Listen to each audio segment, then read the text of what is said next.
This is Lara Lares making your day with the third part of an article I wrote on money. And this time it is entitled Paper Currency is Born. And I continue to quote. Due to the need to protect the people from crooked bankers, and probably also because kings and politicians wanted to get into a lucrative racket, the national governments began to arrogate unto themselves the exclusive right to issue paper money. To win the people's confidence, especially those outside the national borders, the national governments went on a gold standard, issuing notes backed by a hoard of gold in the national treasury. Worldwide confidence in the British pound sterling and in the American dollar made Great Britain and the United States the economic giants of their time. National governments were no better than abusive bankers. They issued more currency than is justified by their gold hoard.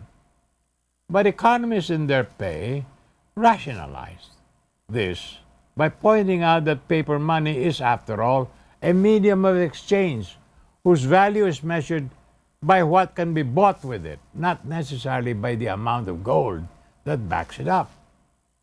These economists argue that paper money should be issued in amounts necessary to support the exchange of goods in the market. The more goods and services are available for sale, the more paper money should be issued, and this can be controlled through the price mechanism. If the prices go down, it means there's not enough money in circulation and the exchange of goods is being hampered. If the prices go up, it means there's more money in circulation than there should be. An exchange of goods is overheated by speculation and hoarding. When there is excess money in circulation, the price goes up, and the situation is called inflation. Economists argue that the world economy is growing so much that the amount of goods being exchanged far surpasses the supply of gold in existence. And suddenly the governments realized that their hoard of gold became irrelevant. Today, all governments in the world are off the gold standard, preferring to control the amount of money in circulation through monetary, fiscal, and tax policies. The original purpose was to promote stability of prices and achieve some balance between inflation and deflation. But the original purpose was finally overlooked when governments began to think of other purposes. From a high-minded economic development to a low-blow conspiracy to rob the people of their hard-earned money. More about this after these messages. This is Lara Hernandez making your day with the third part of an article I wrote on money. This time, paper currency is born. And I continue to quote.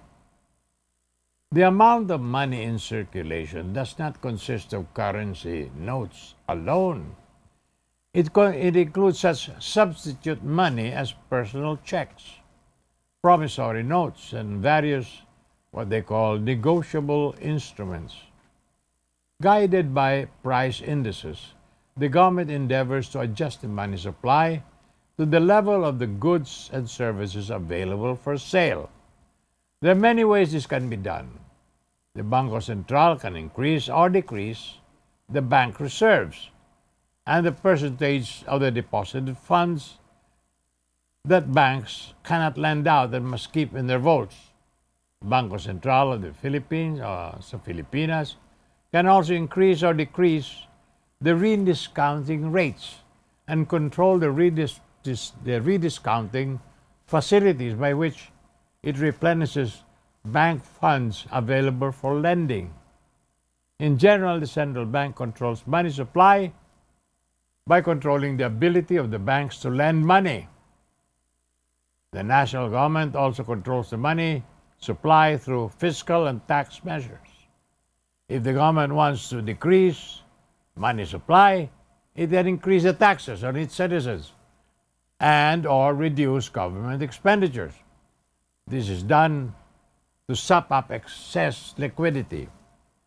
If the government wants to increase the money supply, it can reduce the tax burden and or increase government expenditures. There's always a difference between government revenue and government expenditures. If the revenue is more than the expenditure, the government incurs a budgetary surplus.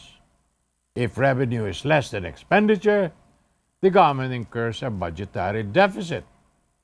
If by some miracle the revenue is equal to the expenditure, then the government has what is known as a balanced budget. More about this tomorrow, my dear friends. This is Lara Henares, making your day, saying good day, God bless you.